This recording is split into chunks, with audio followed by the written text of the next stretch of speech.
ಸಿದ್ದರಾಮಯ್ಯನವರು ಮುಖ್ಯಮಂತ್ರಿ ಸ್ಥಾನಕ್ಕೆ ರಾಜೀನಾಮೆ ಘೋಷಣೆ ಮಾಡ್ತಾ ಇದ್ದಂತೆ ಇತ್ತ ಮೈಸೂರು ತಾಲೂಕಿನಲ್ಲಿರುವಂಥ ಸಿದ್ದರಾಮಯ್ಯನವರ ಸ್ವಗ್ರಾಮ ಮೈಸೂರು ತಾಲೂಕಿನ ಸಿದ್ದರಾಮನಹುಂಡಿ ಗ್ರಾಮದಲ್ಲಿ ನೀರವ ಮೌನ ಮನೆ ಮಾಡಿತ್ತು.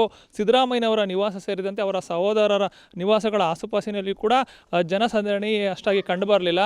ಜನ ಕೂಡ ಅಲ್ಲಲ್ಲಿ ಗುಂಪಾಗಿ ಸೇರಿಕೊಂಡು ಒಂದು ಚರ್ಚೆ ಮಾಡೋದರಲ್ಲಿ ನಿರತರಾದರು. ಯಾಕಂದರೆ ತಮ್ಮೂರಿನ ಮಗ ಅಂದರೆ ಸಿದ್ದರಾಮಯ್ಯನವರು ಇಲ್ಲಿ ಬಾಲ್ಯದಿಂದಲೂ ಆಡ್ಕೊಂಡು ಬೆಳೆದವರು. ಆನಂತರ ಕಾಲೇಜು ವಿದ್ಯಾಭ್ಯಾಸಕ್ಕೋಸ್ಕರ ಅವರು ಮೈಸೂರಿನತ್ತ ಬರ್ತಾರೆ. ಆದರೂ ಕೂಡ ಅವರು ಗ್ರಾಮದ ಬಗ್ಗೆ ಹೆಚ್ಚಿನ ಒಡನಾಟವನ್ನು ಇಟ್ಕೊಂಡಿದ್ದಾರೆ. ಯಾವುದೇ ಒಂದು ಹಬ್ಬ ಹರಿದಿನಗಳಲ್ಲಿಯೂ ಕೂಡ ಸಿದ್ದರಾಮಯ್ಯನಹುಂಡಿಗೆ ಬಂದು ಹೋಗುವ ಮುಖಾಂತರ ಒಂದು ಒಡನಾಟವನ್ನು ಹೆಚ್ಚಾಗಿ ಇಟ್ಕೊಂಡಿದ್ರು. ಇದೇ ಒಂದು ಹಿನ್ನೆಲೆಯಲ್ಲಿ ಈಗ ಸಿದ್ದರಾಮಯ್ಯರು ತಮ್ಮೂರಿನ ಮಗ ಈಗ ಮುಖ್ಯಮಂತ್ರಿ ಸ್ಥಾನ 2 ಬಾರಿ ಅಲಂಕರಿಸಿದ್ದು ಕೂಡ ಈ ಗ್ರಾಮದಸ್ಥರಲ್ಲಿ ಸಾಕಷ್ಟು ಒಂದು ರೀತಿ ಆನಂದವನ್ನು ಉಂಟು ಮಾಡಿತ್ತು. ಸಿದ್ದರಾಮಯ್ಯನವರು ಕೂಡ ತಾವು ಗೆದ್ದ ನಂತರ ತಮ್ಮ ಹುಟ್ಟೂರಿಗೆ ಸಾಕಷ್ಟು ಒಂದು ರೀತಿ ಅಭಿವೃದ್ಧಿ ಕಾರ್ಯಗಳನ್ನ ಮಾಡಿದ್ದಾರೆ. ಇಲ್ಲಿರುವಂಥ ಶಾಲಾ ಕಾಲೇಜುಗಳಾಗ್ಬೋದು ಮತ್ತು ರಸ್ತೆಗಳು ಕೂಡ ಸಾಕಷ್ಟು ಒಂದು ಆಸ್ಪತ್ರೆಗಳಾಗ್ಬೋದು, ಎಲ್ಲವನ್ನೂ ಕೂಡ ಒಂದು ಉತ್ತಮ ರೀತಿಯಲ್ಲಿ ಅಭಿವೃದ್ಧಿಪಡಿಸುವ ಮುಖಾಂತರ ಒಂದು ಮಾದರಿ ಗ್ರಾಮವನ್ನಾಗಿ ಮಾಡಿದ್ದಾರೆ. ಇದಿಷ್ಟೇ ಅಲ್ಲದೆ ಇಡೀ ವರುಣಾ ವಿಧಾನಸಭಾ ಕ್ಷೇತ್ರದಾದ್ಯಂತ ಕೂಡ ಸಾಕಷ್ಟು ಅಭಿವೃದ್ಧಿ ಕಾರ್ಯಗಳನ್ನು ಮಾಡುವ ಮುಖಾಂತರ ಸಿದ್ದರಾಮಯ್ಯನವರು ಜನಾನುರಾಗಿಯಾಗಿದ್ದರು.